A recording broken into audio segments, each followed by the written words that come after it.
the Superchargers.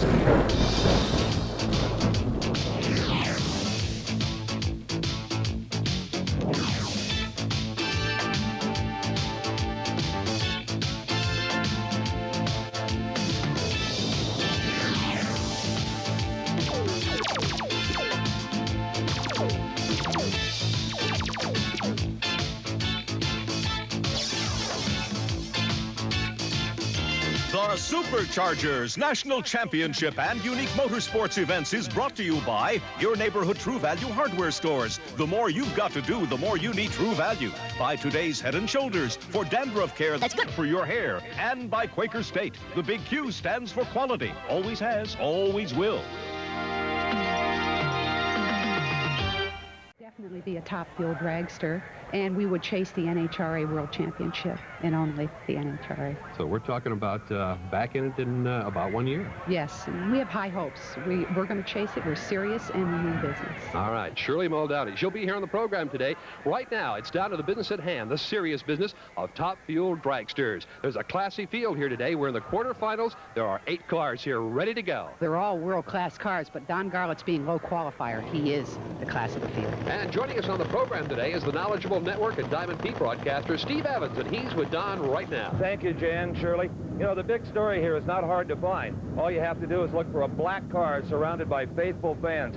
And, Don, you've again got everybody talking to themselves. 540s, anytime you feel like going down the racetrack, night or day. Well, it is. I'm surprised myself, but the track is so good and with so much preparation. And, of course, we're right over here on the East Coast where the air is really stout, you know, coming off the ocean. So everybody's running good. Track conditions, it's hot, it's humid.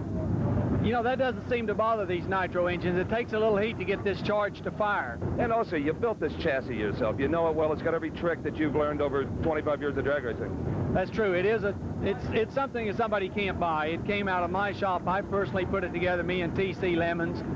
And it has got some little tricks in it. They're not real big ones, but every little bit counts. I mean, because there's a big difference between like even a 543 and a 544. You're as serious about winning a world championship this year as you were back in the 70s. Yes, I am. Now, this is my goal. I want to win this championship. Not to say I'm going to. They're going to know we're there. Okay, good luck to you. Thank you, Steve. Back to you, Jan, Shirley. Shirley Muldowney, Don Garlett looks really pumped up. Yeah, Don looks very confident today, but he can be beat. All right, right now we have 2 cars fired up on the line and ready to go. So let's take a look at how they're paired here in the quarterfinals.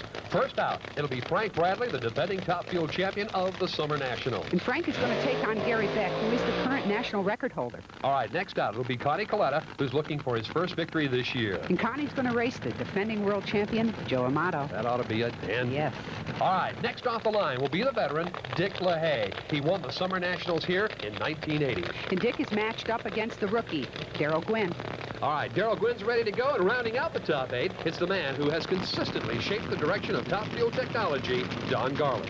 And Garlett takes on a struggling Bob Simmons out of Rockville, Connecticut. Surely our first 2 cars are on the line. Here's Frank Bradley. You've been up against him before. Oh, yes, I've raced Frank many times. And on the far side, it's Gary Beck. Shirley, tell me a little bit about Gary Beck.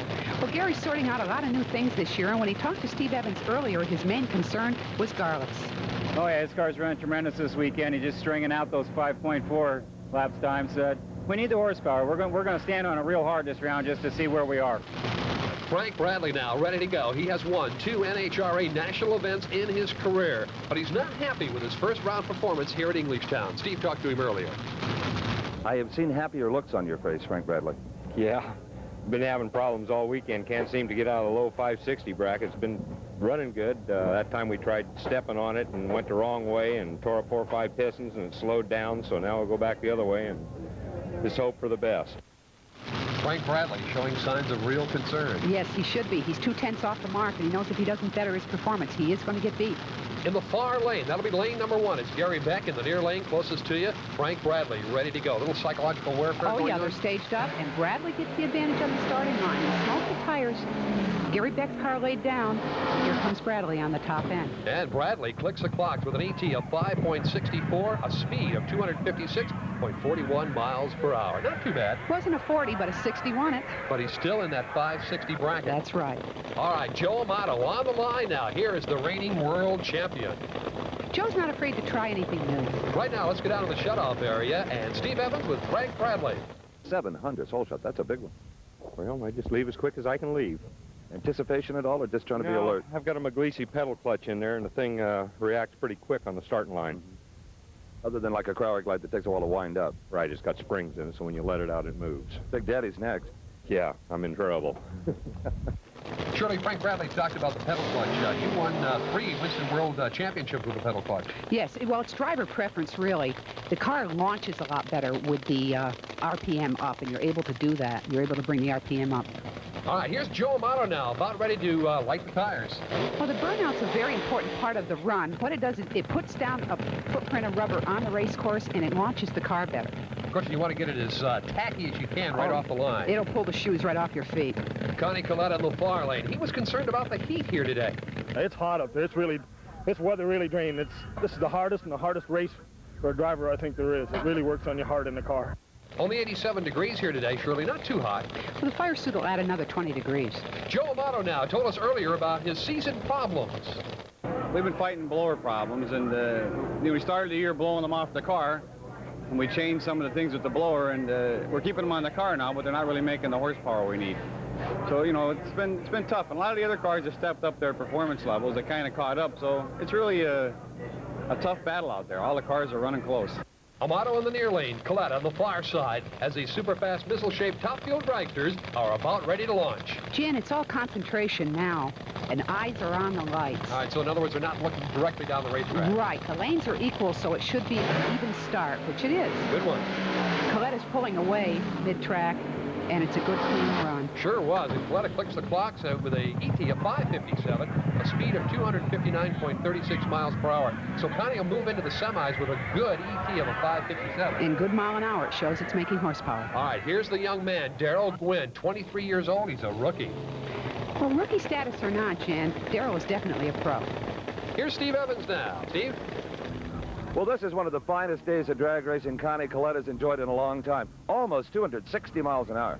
Yeah, the car's running a little better. We was murdering it pretty bad here the first couple of days, and we backed it up a little bit this morning, and it's starting to come around. But everybody's running hard. I mean, there's 40s and 50s out here.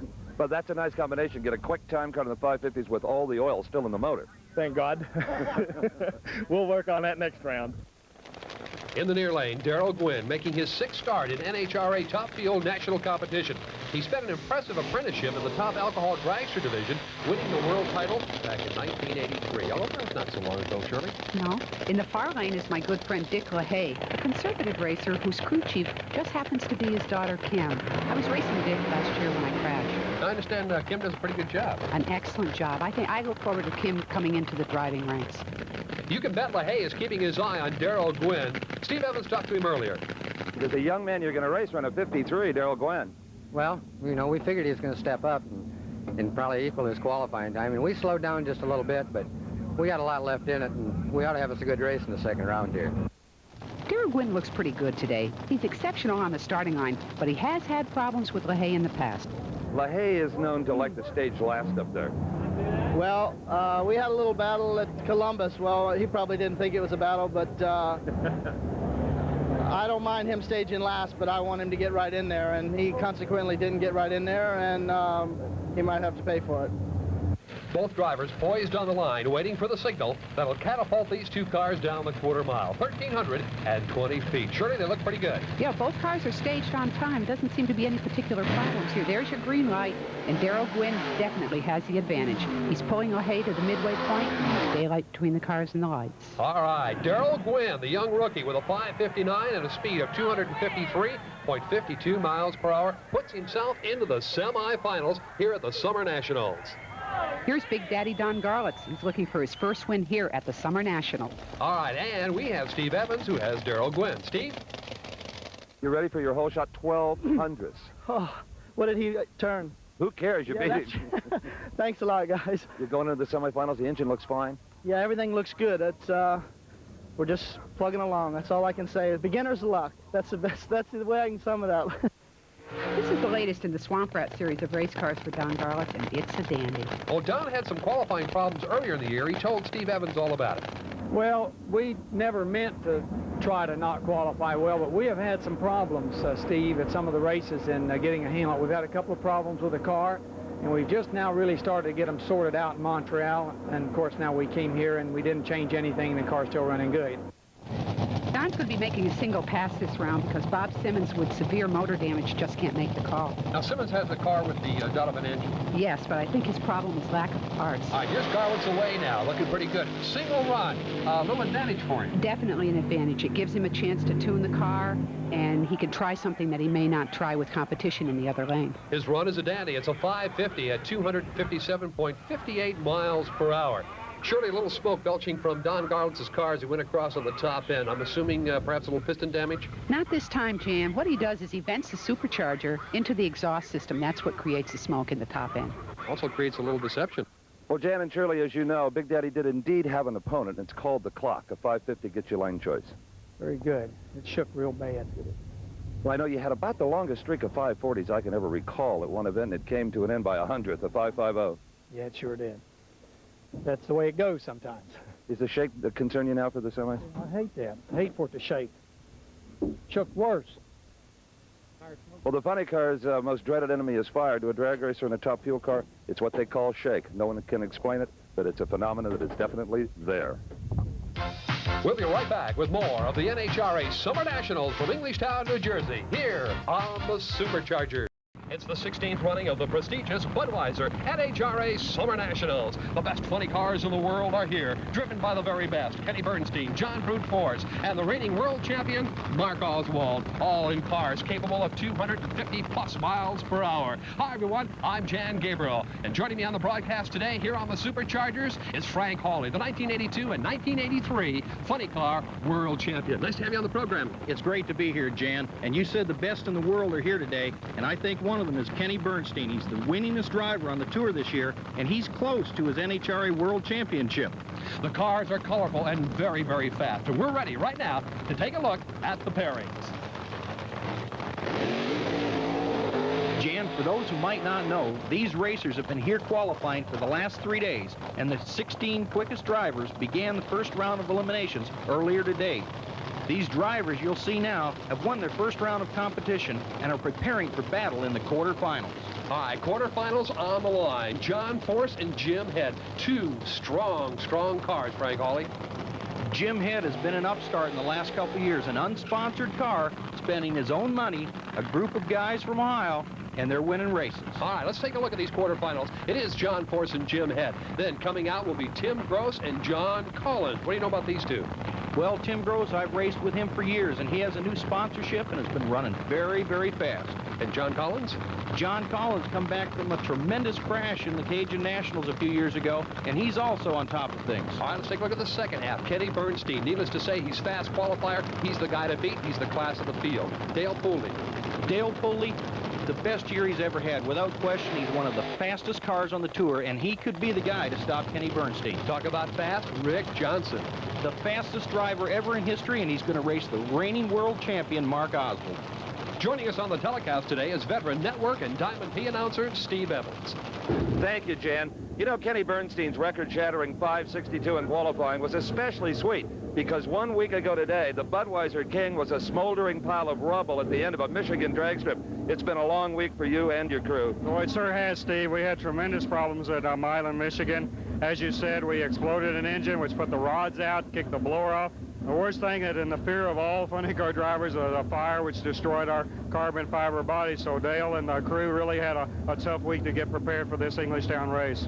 Hot and brutally humid. Conditions overall? Well, conditions is, as you said, hot and brutally humid, which makes it very difficult for these cars to run fast. And it also plays havoc on the racetrack because the hotter it gets, the more rubber and oil comes up, as you know, and it starts to ball up, and it's tougher to get traction, and you have the cars shake more. It's more difficult to run quickly. Let's hope it's all in one piece when this one's over. I sure hope so. We don't need another week like last. Jan? Kenny Bernstein says that the heat of the day can actually deteriorate the racetrack. That's right. That rubber can roll up, and it's just like racing on marbles. Jim Head and John Force, they're up next. Jim Head trying to figure out how to go as fast as John Force. Well, normally what we do is just simply go up and make them beat us. In other words, we'll try to run the same ET, maybe just a little quicker than we ran the time before. But to try to step up a tenth of a second between rounds is almost impossible, and we don't try to do it. Jan, we won 2 world championships with that philosophy. Run your own race and let the competition try and beat you. Earlier, we asked John Force about his car. It's starting to get consistency, and that's what it takes. Whether a car runs a 70 or runs 80s, if it'll have consistency to beat these guys. And we run this track a lot this year, 4 or 5. Run every match race they've had here, won them all, and maybe this could be our day. Frank Hawley, John Force has certainly done his homework at this racetrack. He sure has, and he's got a new crew chief this year, Austin Coyle. Austin Coyle was my crew chief when I won those 2 NHRA World Championships, and I think that he's going to be the difference for John Force this year. All right, let's watch him on the line right now. Force in the far lane. That's lane number 1. Jim Head here on the near side, and it's Force at the midway point. John Force, and Force takes it across on the top end with an ET of 584 and a speed of 248.75 miles per hour. Good run for John Force. Good run for John Force, and a disappointing loss for Jim Head. He fell off to a 6.19 second run, and I'm sure that he's not very happy with that. 2 cars firing up on the line now as we continue in the quarterfinals here at the NHRA Summer Nationals. Tim Gross and John Collins will now have at it. Here's Tim Gross, his burnout. The burnout's very important in these cars. You heat the tires and put that hot, sticky rubber on the ground in order that you can launch the car from the starting line. And you'll notice, too, when you back the car up now to get it set and get it ready to stage, you back right up along that same line. Right now, here's Steve Evans with John Force, who's going into the semis. Steve? Well, John Force gets 1 round closer to winning the Summer Nationals, a 584, John. Well, it dropped off a little bit there, Steve, and Coyle had tried something, thinking we still had an edge on him. And maybe we went the wrong way to get her back into a 70. We got to go back to where we were, but we're looking pretty good. John sounds confident. Look at the drivers have opened the escape hatches on the bodies to let the smoke out of the car after the burnout. Because of aerodynamics, the cars this year have side windows on them, and that keeps the smoke inside the body. Jan? Tim Gross told us earlier that there's some lane differences. I believe there is, yeah. There's normally been a condition in the right lane a couple 100 feet out, shortly after the concrete pad where there's a transition to the asphalt. A lot of people seem to break the tires loose and go through a severe shake. There also is that does occur in the left lane, but not nearly as often as it does in the right lane. The right lane can be a problem here at Englishtown, but not for every car and not for every driver. John Collins will be in the right lane this time. He had problems in the first round. It appeared that the fuel pump had lost pressure on that run. So mainly we'll change fuel pumps, and hopefully that'll pick up the horsepower, get the car to not shake the tires when it leaves the starting line. That should improve the elapsed time. John Collins ready to go as water comes belching out of the header pipes. Not unusual, though. No, these cars don't have a cooling system or radiator. They just have the water that's in the block, and they run a small tube down into that front header pipe, and it just throws it out with the exhaust. Timing's really important here. You can't let that engine get too hot or the tires too cold. They're away, and it's Collins who gets off a little early, but now on the far side, it's Tim Gross, and Gross is going to pick it up on the top end with a 582 ET, 240 miles per hour. He betters his elapsed time in the first round and a very, very nice win. Tim was saying he didn't like that right lane, and he got out of it and put a 582 down. Firing up on the line now, it's Kenny Bernstein and Dale Poldy. This could be the best race of the event. Bernstein's low qualifier, and Poldy's been awesome all season. Now, let's go down to Steve Evans with Tim Gross. It sounded like you had to get on and off the throttle on the way down the racetrack. Yeah, I certainly did, Steve. Like we were talking about a minute ago, at that transition point from the concrete to the asphalt, it definitely spun the tires, so I had to pedal it because it did start shaking violently on me. As you can tell, the way I'm stuttering. That shake is physically painful. It is, extremely. In fact, I just pulled my mouth guard out. I wear a special back brace, and it's like, you know, running head-on into a middle linebacker or something.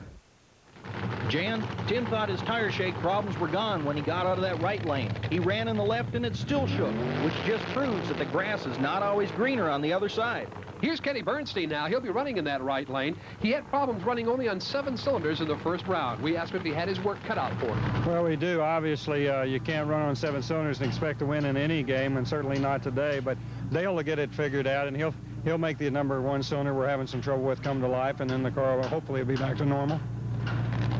Frank Hawley, when you've got a problem with 1 cylinder, it can either be what, ignition or fuel? That's right, Jan. You can have a weak spark to where it will not fire the fuel, or we run such tremendous volumes of fuel in these nitro engines that you'll just have too much fuel in there and it won't fire. Here's Dale Pooley now. Hot car running really well this year. We asked him about running Bernstein, the fast qualifier. This is what he had to say. Well, Kenny's a tough character, and I think he'll be a hard one to beat. And we're just going to go out there and try to repeat ourselves and maybe just go after it a little bit more and see if we can beat him. If he comes out and steps on his car like he should and run a 570, which he's capable of, we're going to probably try to go out and at least run what we did or a little bit better.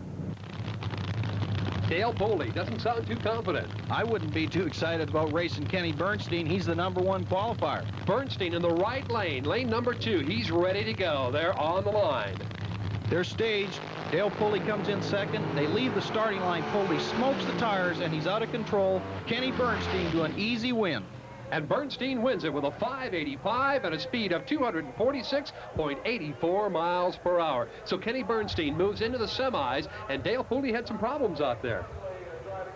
What happened, Jan, was they were running the front end light on the car. As it lifted the front wheels up, it hit the wheelie bars at the back, unloaded the rear tires. They lost traction, sent them off the side of the racetrack. So Bernstein heads to the semifinals, and Steve Evans is with him right now. Well, Kenny Bernstein, a great leave off the starting line. You had the advantage there. A nice 585 victory. However, John Force has lane choice by 100ths in the semis. Well, that's okay. I think the lanes are pretty equal right now. If there's only 100ths difference in the two, and he ran the other lane, I think, a while ago. So we just need to step it up some more. Again, it's still plenty soft. And it appears that maybe you found that gremlin that was exploding all those motors. Well, I think so. I think Dale and the crew have found it the other night, like I said before, and hopefully we'll just pick it up a little bit more. We need one more car and driver to move into the semifinals. It's either going to be Rick Johnson or Mark Oswald. Mark Oswald's the reigning world champion, and last year they just destroyed the competition. This year, Mark's struggling to stay in the top 10. Rick Johnson's driven a dozen cars in his career, and Roland's had a dozen drivers, so it seems they're well suited for each other. Mark Oswald in the Candies and Hughes funny car had some problems in the first round. They exploded an engine. I asked him how much damage. It did quite a bit. You know, we won't be able to use that engine again. We'll have to replace it with another one. But you know, all the motors are the same. It shouldn't hurt us too bad. Rick Johnson in the Roland Leon car. We asked him earlier if he was satisfied with the way the year was going so far. It's been a really good year for us. The car's been running quicker and faster than ever before, and we've got the quickest and fastest time ever recorded at an NHRA race, and we're real happy with the thing this year. Frank, you'd have to admit, these are probably two of the quickest drivers off the line. I've raced both of them, and their reaction times are just phenomenal. But the mechanics can also have something to do with how quick these cars leave the starting line by adjusting the clutches. Okay, let's watch these two now as they get set and ready. Johnson on the far side, Oswald on the inside. They get off good together. It looks like Rick Johnson, and the world's quickest and fastest driver, wins another round of competition with a 5.83-second run. And Jan, if you look at the times turned in this round of competition, the semifinals are going to be very, very close. Let's go to the shutoff area and Steve Evans. Well, they were dead even off the starting line, but Rick Johnson there first at 583, Rick. Nice run for the track. It's getting a little marginal out there in the middle with all the heat on it. Level to improve, though. Yeah, Roland's been doing real well with this thing. He'll step her up. Just watch him. We'll be right back with more of the NHRA Summer Nationals from Englishtown, New Jersey, here on the Superchargers.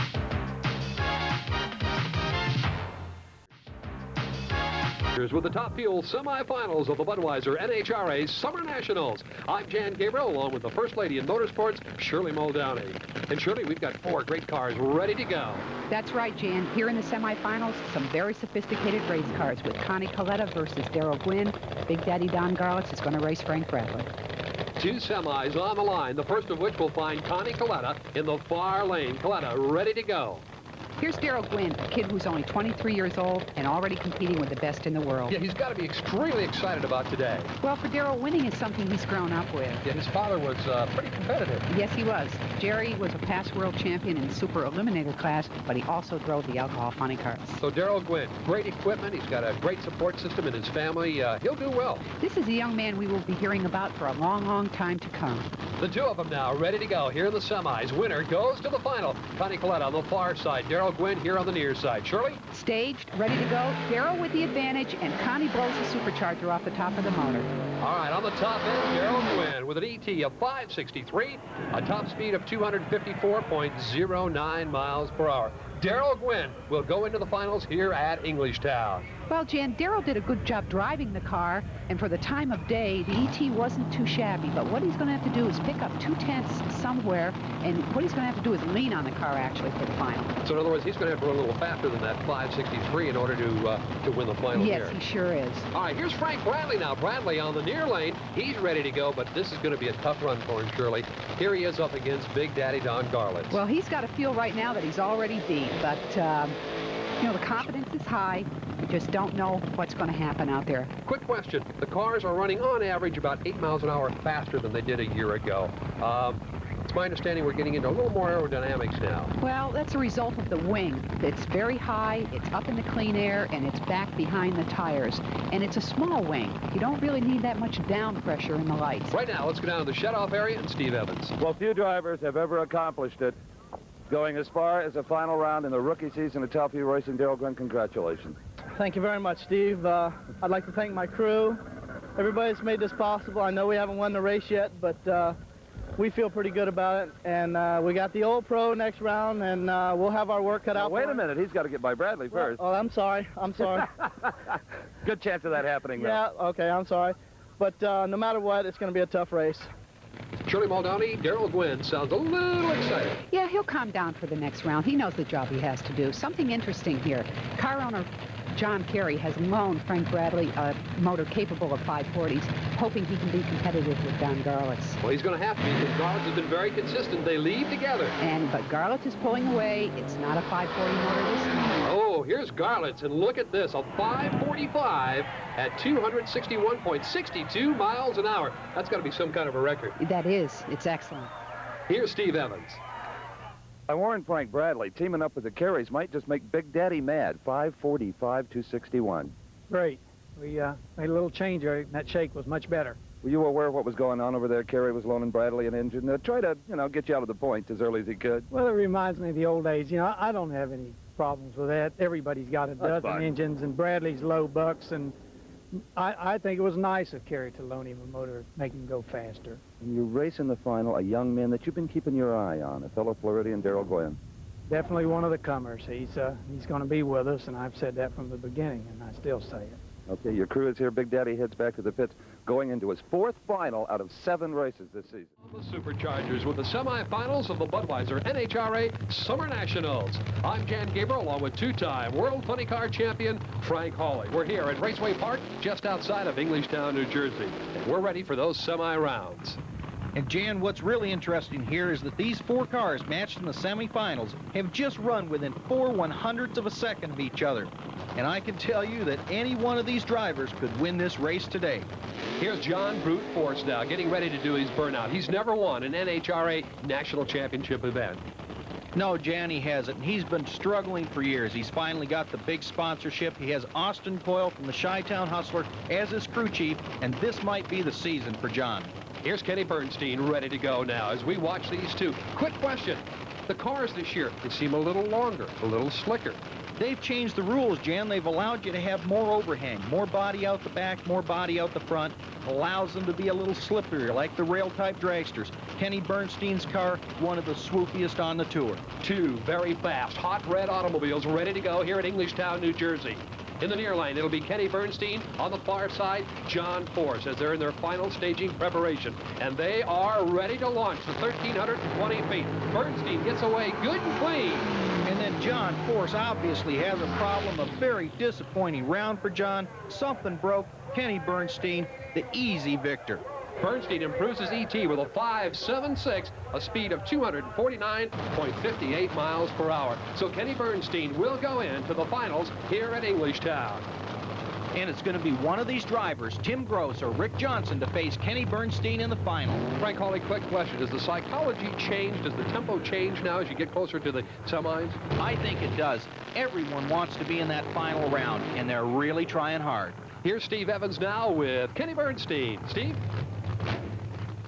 Well, just when the enemy thought maybe you were going to give them a break, you're right back in the mid-570s, Kenny, and clean and dry. Well, it was good. You know, we've been sneaking up on it, as we said before in previous comments about last week and so on and so forth. And Dale Armstrong and their crew guys just have kept working at it and step a little at a time and not try to go over our heads. So it's nice to have it back where it should be. Kenny Bernstein seems laid back, very relaxed. Well, they've had some problems the last couple weeks, and Dale Armstrong and the crew have straightened it out. They've just set low ET in eliminations. The car's running fine. I think he should be confident. Winner of this semi will face Kenny Bernstein.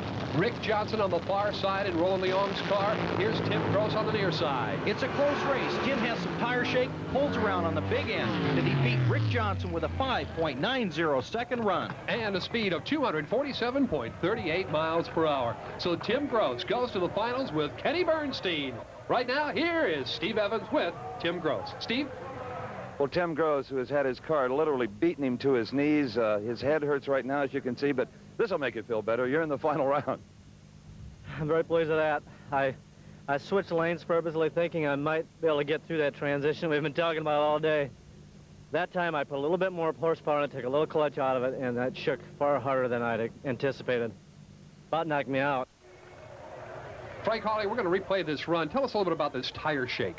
What happens is as the car accelerates down the racetrack, it loses traction for a split second. You can see a little bit of tire smoke off Tim's rear tires. Then it hooks back up, then it spins the tires, then it hooks back up again at a very rapid rate, transmits that shake directly to the driver's head. That's sort of like having your head screwed into a paint can shaker. Good comparison, Jan. Right now, let's go over to the pit area and Steve Evans. Steve? Well, it's been a brutal day of drag racing, not only on the strip, but in the pit area as well. As you can probably tell by me, it's still in the mid-90s, humidity almost 90%. Behind me, you see one of the finalists, Tim Gross. Now, this operation, not quite as deluxe as Kenny Bernstein. Still a little pull-along trailer. They don't have all those spare parts or a half a dozen crew people to get this car ready. But that doesn't mean that Tim cannot win this drag race. He's a very talented driver, and believe me, they will lean on this engine, get everything out of it they possibly can when they go up against the Budweiser King. Kenny Bernstein, of course, was a drag racer, then turned businessman, founded a chain of restaurants that he sold for more than a couple of $1 million, and is now a professional drag racer. So some interesting contrast between the two. The one thing they both share, they are just superb drag racing athletes. From Englishtown, New Jersey, let's take a moment and go to the classrooms of the drag racing school in Gainesville, Florida. Frank Hawley, tell us about this. When I retired from active competition a year ago, Jan, I decided that it'd be great to have a training program to teach people what I'd learned in the 15 years of driving. What if you've never raced a car before? That's no problem. We take people off the street every day, and with our curriculum, we can in 3 days take you on the thrill ride of your life. It's a very step-by-step procedure that takes you from the classroom to garage area instruction, warm-up instruction. We have a special drive-around exercise, and at the end of the 3 days, most of the people are doing burnouts and driving just like a pro. The drag racing school sounds like one of a kind. It certainly is, Jan. It's the only place in the world where you can go learn how to drive a 200-mile-per-hour race car. As we wait for the top field final, let's take a look at the pro stock finals. In the near lane, Bruce Allen. In the far lane, it's Butch Leal driving a Pontiac for the Nationwide Rod Shop. Two powerful muscle cars about ready to have at it. But first, let's go to Steve Evans. Well, nobody seems to feel the heat and the humidity except maybe me as they get ready for the top fuel final. And what a contrast you've got. A 23-year-old kid, Daryl Gwynn, whose first words other than mommy and daddy were Don Garlitz, because he was born and raised in the state of Florida. Don Garlitz was 30 years old and already known as Big Daddy the day Daryl Gwynn was born. But look at Don, flat on his back with the glasses on, checking the bottom end over at the Daryl Gwynn pits. That's a family operation. Mom, dad, and some friends that get no pay whatsoever except maybe a steak if they do good and a cheeseburger if things don't go quite so well. So you've got two guys with the same initials, both DG, 30 years difference in their age. Back to the pro stock finals. Bruce Allen on the near side, Butch Leal on the far side. Let's watch them, Shirley. The launch was even. They're side by side. It looks like it's going to be pretty close all the way down. Neither driver knows who's going to win. In the near lane, it's Bruce Allen with an ET of 761 and a top speed of 180.65 miles per hour. And the same finish as Montreal. Bruce Allen beating Butch Leal. All right, we're going to go back now to the top of the line as we take a look at a page of history being made as 23-year-old rookie Darrell Gwynn from Miami, Florida, makes his first trip to the Top Fuel Finals. What a great opportunity for Darrell to grab hold of the brass ring and move into the elite class of national winners. Well, that's for sure. And here's Don Garlits. Garlits looking for his 4th national win this year. Of course, this is drag racing, and anything can happen. That's right, Jan. He can red light, smoke the tires, get the car out of shape. Any number of things can bite you in a drag race. Here's a final that promises everything, Shirley. Speed, power, and, of course, plenty of human interest. Did you ever have a situation where you were in a final, national event, lots of money on the line, and all of a sudden something goes awry and ruins the day for you? Absolutely. I remember too well Pomona 1982, where the engine, after stopping from the burnout, or trying to, the engine got a gulp of air, and the car lost fire. In NHRA racing, you are not allowed to restart the car. I sat there and I watched Dick LaHaye single for the championship. Well, let's see what happens here on the line. Here's Darrell Gwynn now rolling back. I would imagine he's calmed down now. Absolutely. Once the car fires, a good driver settles down in the seat and knows you have to do the job at hand. And Garlits, I would assume at this juncture, being the veteran that he is just feeling the car right now and probably feeling pretty confident. Yes, he is, but he definitely is not taking his eye off Darrell Gwynn. He knows there's a chance the kid can beat him. All right, let's watch the two of them now. Shirley, they're on the line, ready to go. Here's the countdown. They're staged. Good clean start. Side by side, a little fog out of Garlits' car, but it's all his. It sure is. And look at this elapsed time, Shirley, up 5.46 and a top speed. This will be top speed of the meet with 263.31 miles per hour. Don Garlits, your winner. Well, this is his 27th career victory. It's going to be hard to catch. And we'll be right back with more on the Superchargers. Put down a full field to win his first Englishtown Summer Nationals. Steve Evans is with him right now. Steve? I don't ever remember any driver running as many 540s in one event as you and this car did this weekend. I'm sure it's the most. If it hadn't had that 1.550 in it, it'd been unreal. Is there anything new that you've discovered without revealing it, obviously, or is it just everything working together? Well, we've got a good handle on the fuel curve from where we went down so far at Columbus and couldn't hardly even qualify. And then I have to give a little credit to that Paisano block. That JP1 block is really keeping the cylinder walls round. All right, Big Daddy getting a well-deserved ovation from some fans that walked about 3/4 of a mile to do it. Congratulations again. Thank you. Thank you, everyone, for coming out. Shirley Muldowney, there's a very happy Don Garlits. Yes, Jan, and he should be. What an awesome performance today. Consistency was the name of the game for him. Absolutely. To put together a string of 540s, very, very impressive. Shirley said something earlier that was interesting. You said that Don Garlits was the only person you know who can actually tune his race car from the driver's seat. Yes, he is. The only one I know. All right, Shirley Muldowney, very quickly, let's talk about the Winter Nationals, Pomona, February. You going to be there? I hope to be there, in driving a race car, that is. We're looking to put together a program. We're into construction right now, and hopefully our goal is 86. All right, Shirley Muldowney, a pleasure having you on the program today. Thank you very much. Thank you. It was my pleasure. And good luck to you. We are ready to go. And both drivers are ready indeed. The crew chiefs have done their job, and it's up to the drivers.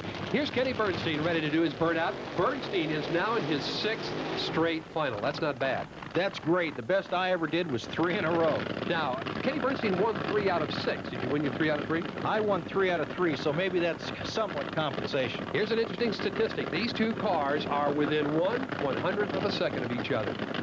It ought to be an incredible final round. Everybody pumped up and ready to go. Here's Tim Gross. Tim Gross is 33 years old, and this will be his 3rd NHRA final round appearance, but he's never won a national event. His first final round appearance was against me in the 1982 Gator Nationals, which was my first victory. His last final round appearance was at the 84 Winter Nationals in Pomona, California. Jan? Both cars just about ready to stage. Kenny Bernstein out of Dallas, Texas. He's 40 years old, looking for his 10th national win here this afternoon. Jan, this is just too close to call when you consider the number of variables there is in fuel funny car racing and the fact that these two cars were 100th of a second apart during the race day. Anything can happen. A fine line between these two automobiles. Let's watch them as they're underway, side by side. It's an even race.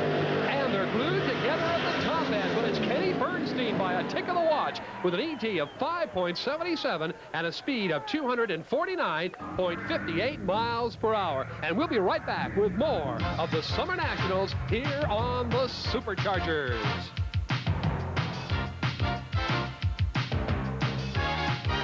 The Superchargers, and here with Kenny Bernstein, our NHRA Summer Nationals winner, is Steve Evans. That was some kind of drag race, Kenny Bernstein. Boy, it was the closest one I've ever been in. I didn't know if I won. I was waiting to see your white car, Steve, coming this way. Well, I tell you, it took the electronic finish line judge to call that when you couldn't have done it with a naked eye, I don't think, at those speeds. No, there was no question. I could see the front of his car out there. When you can see him, that's a bad sign. And I just said, well, I don't know. We'll just have to hope that this one snuck through on it. Hats off to Timmy. Did a heck of a job. Kenny Bernstein is the funny car champion of the 16th annual Budweiser Summer Nationals, and no one deserved it more. Jan, it's been one incredible drag race. We'd like to add our congratulations to Kenny Bernstein. The points Kenny earned today gives him a comfortable lead in his quest for his first ever NHRA Winston World Championship. And Frank Hawley, want to wish you the best of luck with the drag racing school now they're in Gainesville, Florida. Thanks, Jan. It's been great to be here. Our thanks to Steve Evans. I'm Jan Gabriel. We'll see you next time on the Superchargers. The Superchargers has been brought to you by your neighborhood True Value hardware stores. The more you've got to do, the more you need True Value. A promotional fee has been paid by Gold Eagle, makers of fine automotive products, including air and repair tire inflator, seals punctures so you won't be left flat, by Lava with pumice, powers extra dirty hands clean, and by Matchbox, makers of Matchbox motors, Matchbox car wash, and Matchbox cars. Matchbox, the automotive superstars.